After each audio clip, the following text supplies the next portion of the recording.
tyrë tek Jezusi se kur u kryqëzuar. Por Jezusi nuk u kryqëzua asnjëherë.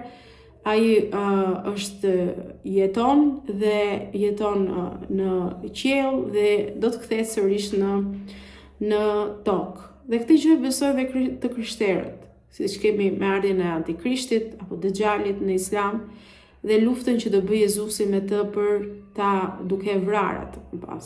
Kështu që po ta shohësh me kujdes, do të thënë me detaje, fillimisht 1-2-3 herë mund mos e kuptosh Islamin ose Kuranin më saktë, por më pas me kalimin e kohës të thjeshtësohet. Dhe gjëja më e bukur është sepse ka shenja shpirtërore që njeriu i vijnë, edhe janë shenja sepse Allahu ka thënë unë kam dhënë shenja kudo. Dhe vetëm neve na mbetet shohim dhe nuk ka gjë më të bukur kur arrin e gjen të vërtetën dhe shpesh më thonë shko tek feja e paraardhësve, ndërkohë që përpara krishtrimit ka qenë paganizmi etj.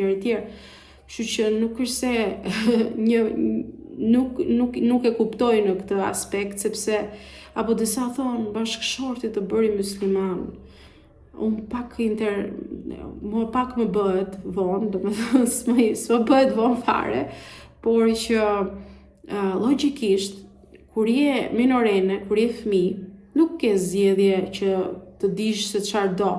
Dhe normalisht unë gjithmonë jap këtë përgjigje që fen mua më dhan krishtrimin, nuk ishte e të parëve të mia ku diun. Mua më dhan dhe më dhan edhe në kuptimin që nuk është se isha fëmijë, nuk merrja vesh në lidhje me fen.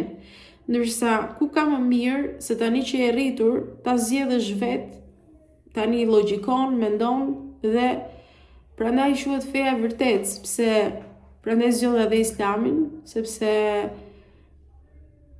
kjo është më e besueshmja. Nuk mund të besosh një fëmijë, domethënë se çfarë ka qenë më përpara. E vërteta është çfarë zgjedh kur je i rritur, kur je me mendje të shëndoshme, e që ke mundësi zgjedhje, ke logjikën për të vendosur dhe për të kuptuar. Kështu që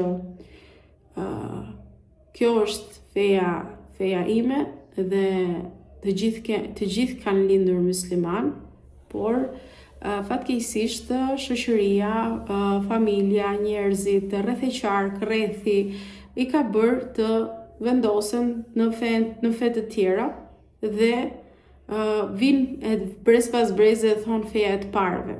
Ndërkohë që nuk kanë iden në lidhje asgjë në lidhje me fen e tyre. Por gjithsesi, e di